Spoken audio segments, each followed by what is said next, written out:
In the Philippines' biggest maternity hospital, a baby is born every few minutes. And often the new mothers are just children themselves.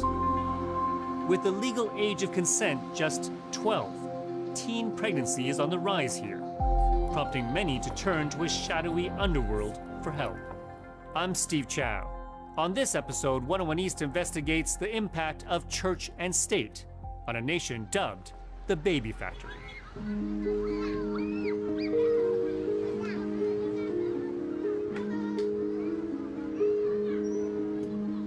It's late afternoon in an area locals call Happy Land, on the outskirts of the Philippine capital, Manila. Amongst the shanty dwellings, 13-year-old Mei Mei is playing a jumping game, Chinese garters, with her friends. Ay, dalawa kayo.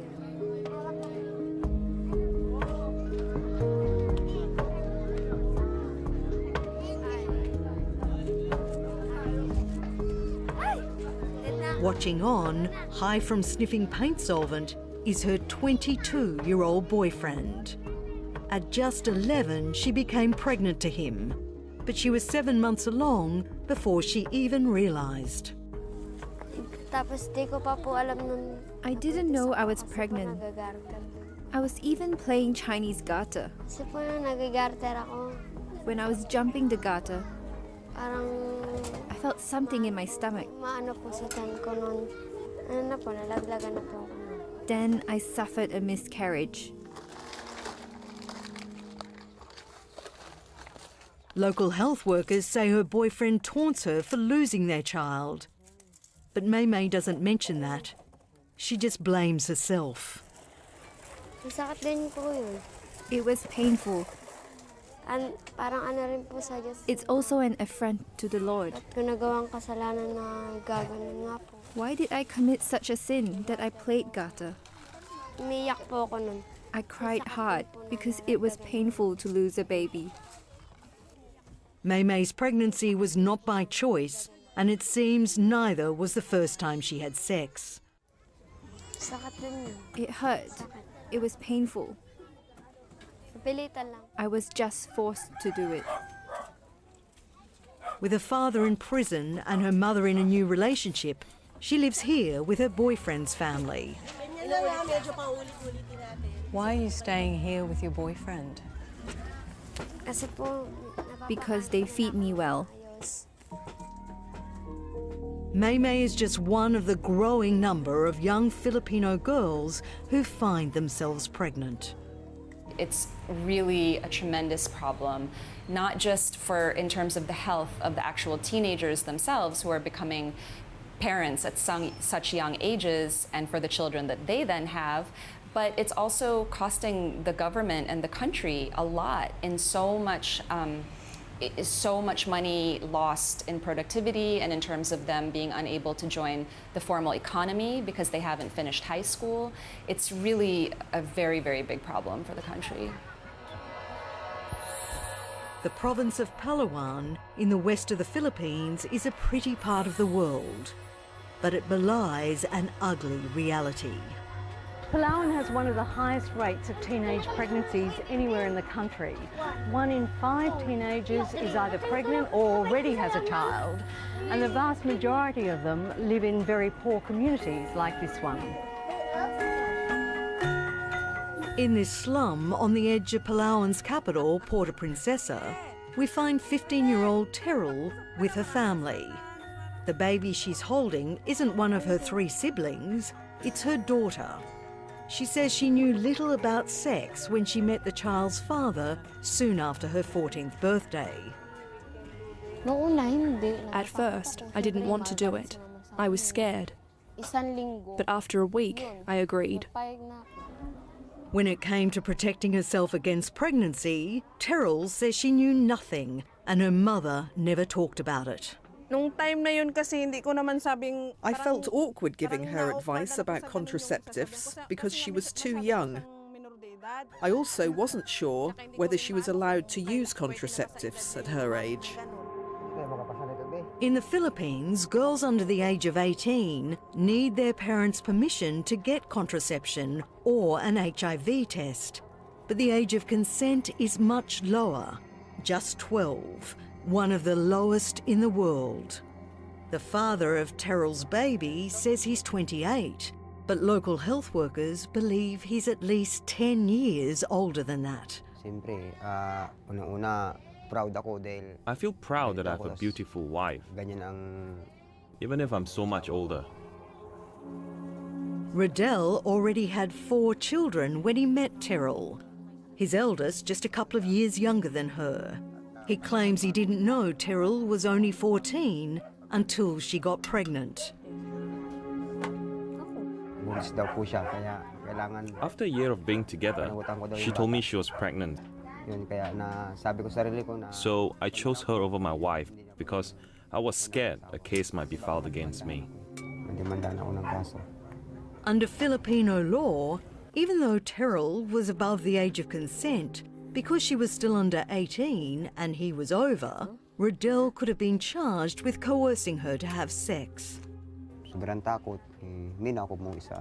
I was so scared. I went to a parent's house and told them that I will take responsibility for the baby. They gave their consent. My parents were concerned that he might not be able to make a living for us. But now they see he's trying his best to put food on the table and to support our daily needs. They don't say anything anymore.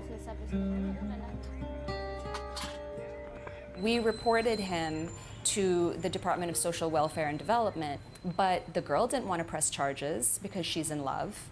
Her parents didn't want to press charges because as far as they were concerned, she's being taken care of by her boyfriend now, she's living with him, one less mouth for them to feed, and they didn't want to interfere.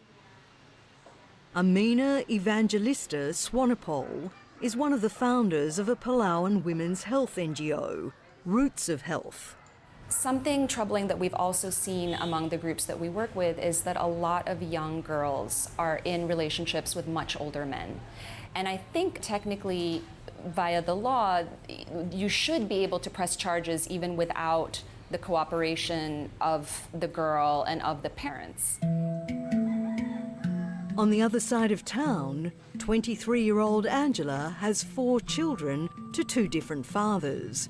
The youngest child is just a week old. She says her first sexual experience was when she was 14 and her boyfriend 19. All I knew back then was how to play Chinese garters. That's all. I wanted to cry. I was pushing him away. But he said he would take responsibility and that he loved me. I was scared that other guys won't accept me anymore. I thought whoever took my virginity should be the one. Angela's aunt threatened to file a case against him for coercing her into having sex. That's why his mother and father decided to make us live together and make him take responsibility for what he did to me. At 15, Angela got pregnant, but miscarried at 7 months. At 16, she gave birth to a baby boy, and then within a few weeks was pregnant again. They said contraception had side effects. They said it damaged the uterus. So I got scared. After her second child was born, her boyfriend left her for another woman, taking their 2 kids with him. She now has 2 more children with a new partner. He's at work today, but they all live here with her family. He wanted me to get pregnant. I agreed because he accepted me for what I am. Unlike others. But there are times when he tells me I should be thankful he accepted me. Sometimes I cry because my children are suffering, and sometimes they have nothing to eat. Angela believes things would have been very different if she'd known more as a teenager. It's better to be educated about what contraceptives are available kontra-kontra, ganito. Tungkol sa sex. And what sex is Mas about. mabuting pag-aralan na lang. That's better than being ignorant. Kaysa naman wala kang alam. Here in Palawan, we have a government that doesn't spend very much money on teen pregnancy prevention programs. They don't allot very much funding or any at all to contraception. And so this really ties the hands of the Provincial Health Office. They can't really do very much without the budget to have activities and programs. We visit the Vice Governor of the province, Dennis Socrates, to ask him why this is the case. I think the solution lies in a more intensive information and education campaign to tell young people that sex is good, but it has to be within the context of a loving and indissoluble marriage, and it must be open to life, to parenting, which is the natural consequence of the marital act. So abstinence till married. Yes, that's right. Welcome them to the light of your face. A member of the extremely conservative Catholic group Opus Dei, he's vehemently against all forms of contraception. All human life is good, even life that is helpless, even life that belongs to a poor family, even human life that is unwanted by the mother. But the United Nations says that it's a woman's right to be able to plan a family. What do you say to that? I disagree with the UN proposition or the UN idea, and I would like to think that that could be overturned in the future. With more than 80% of Filipinos Catholic, the Church wields enormous influence over national policies, particularly when it comes to family planning. It's 5 years since the government passed a reproductive health law guaranteeing sex education in schools and access to free contraception. But with fierce lobbying from the Catholic Church and other pro-life groups, it still hasn't been implemented. And having no access to contraception can have tragic consequences. The Black Nazarene Church in Manila has come to be known as a place of despair. Many mothers leave aborted fetuses here in the hope their child's soul will be saved. Theirs is damned, not only by their God, but also by the law. In the Philippines, abortion is illegal in all circumstances, even rape.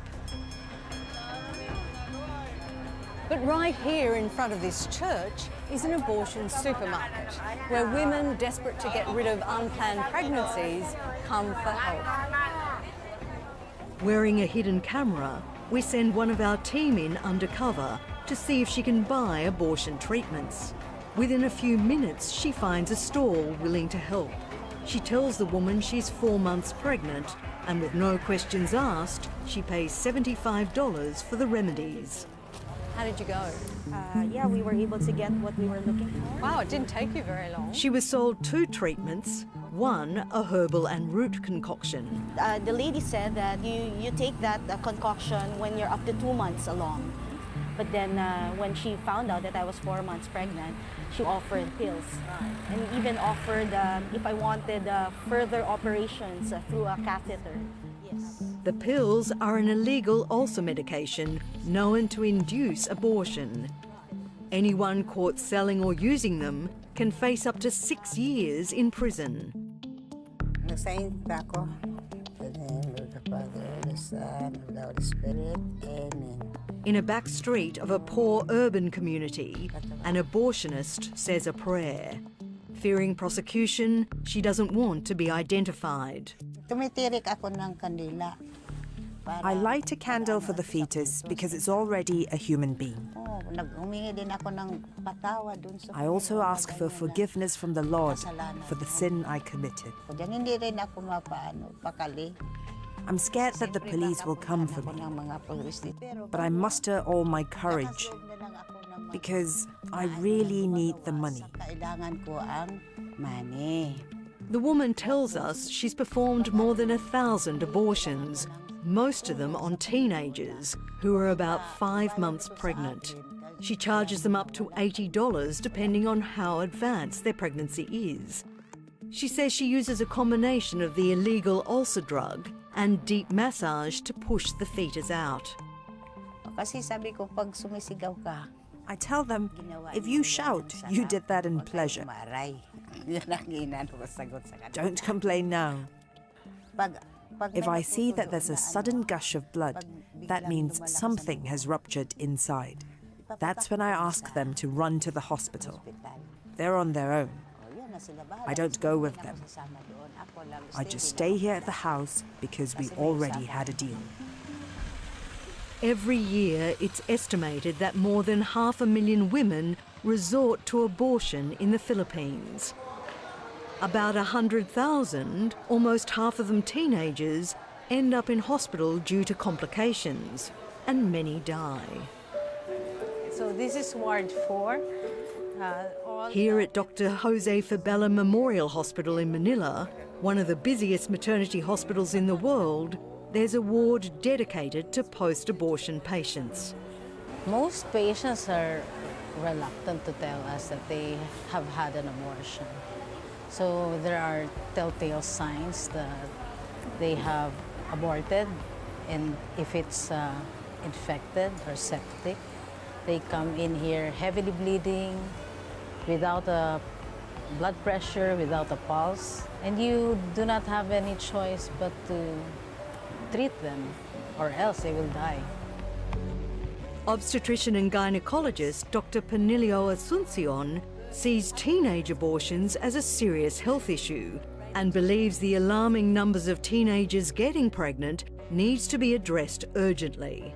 I would say it's a crisis because a lot of teenagers are getting pregnant, and without finishing their school, the cycle of poverty is never broken.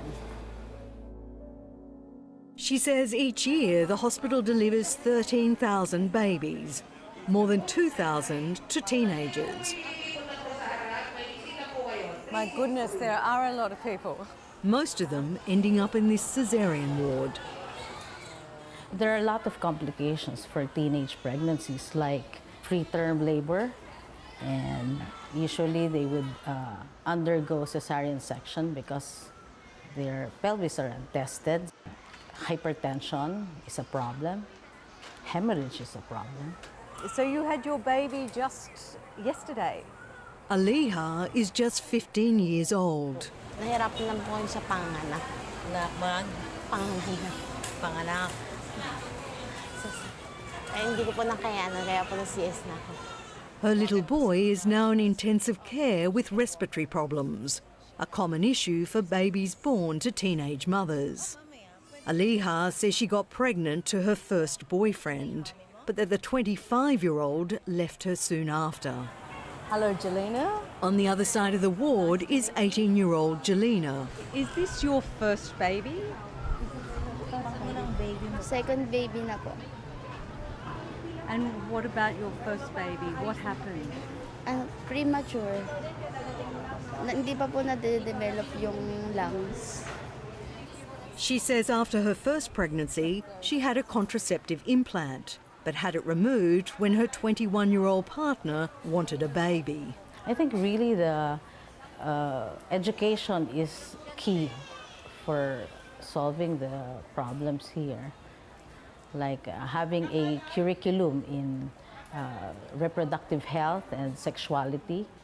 Our stand is to let the teenagers have options regarding contraception.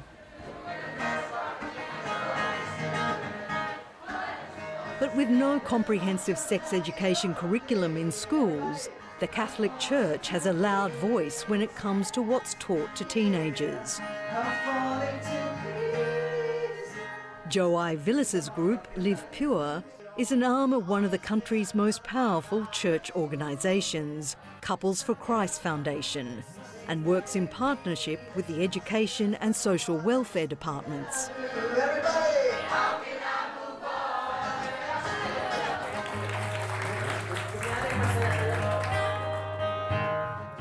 Today they're at this middle-class Catholic high school just outside Manila.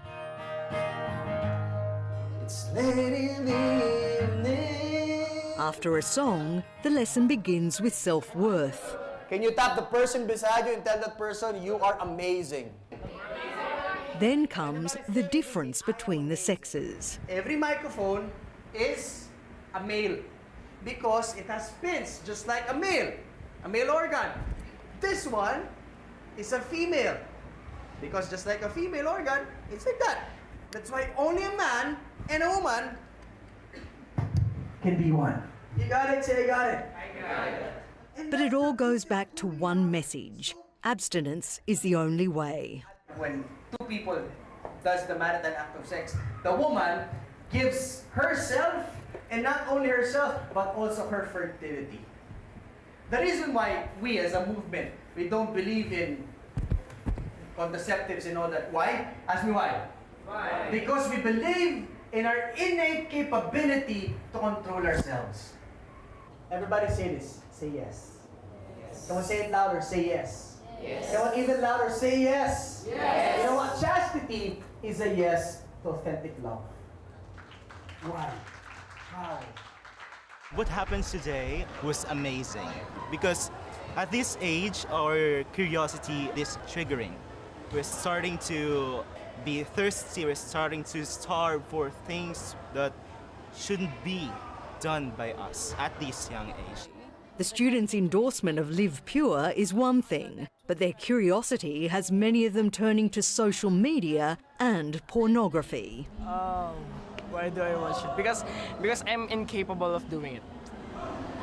Sad to say that it's normal for us to know that a man is watching pornography. So is pornography where you learn about sex? Oh, yes. When it comes to contraception, the jury is still out. Well, natural contraception has a higher risk of pregnancy, yes.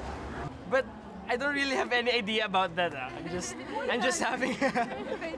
What about you two girls? Like, if you did have sex, what do you think you would use to protect yourself? Stop doing it. Stop doing it. Because for me, I will never use contraceptives or any birth control because I'm a Catholic person. I do agree in contraception.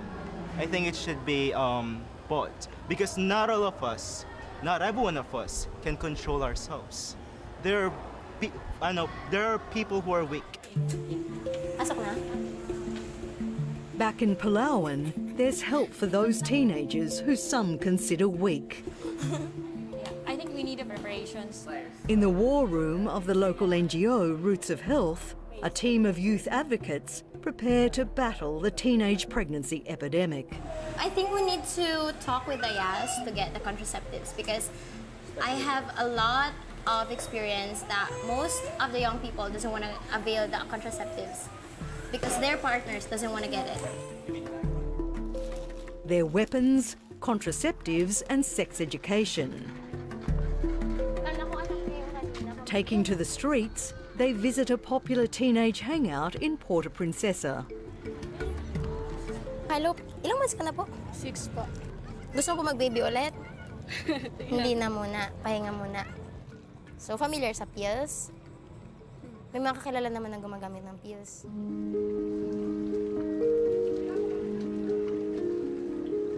Not far away, at home in her Stilt community, thanks to Roots of Health, Terrell is now protected from another pregnancy. I got an implant for 3 years because I'm scared of giving birth again. She's also hoping to start vocational education classes, having only got to grade 6 at school. I want to work hard for my baby. That's all. I want to raise her well. I will try my best to send her to school so she won't be ignorant, so she won't end up like me, who got pregnant at a young age.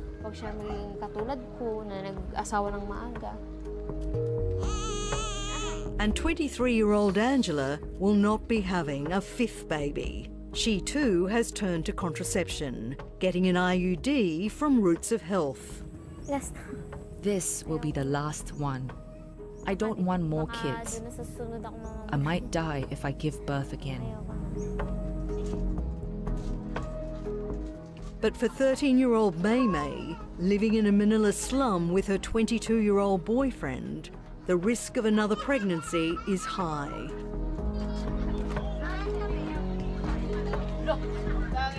Health workers say her contraception injections have lapsed, and fear she'll become yet another of the hundreds of thousands of young Filipino girls whose lives are jeopardized every year by unplanned pregnancies.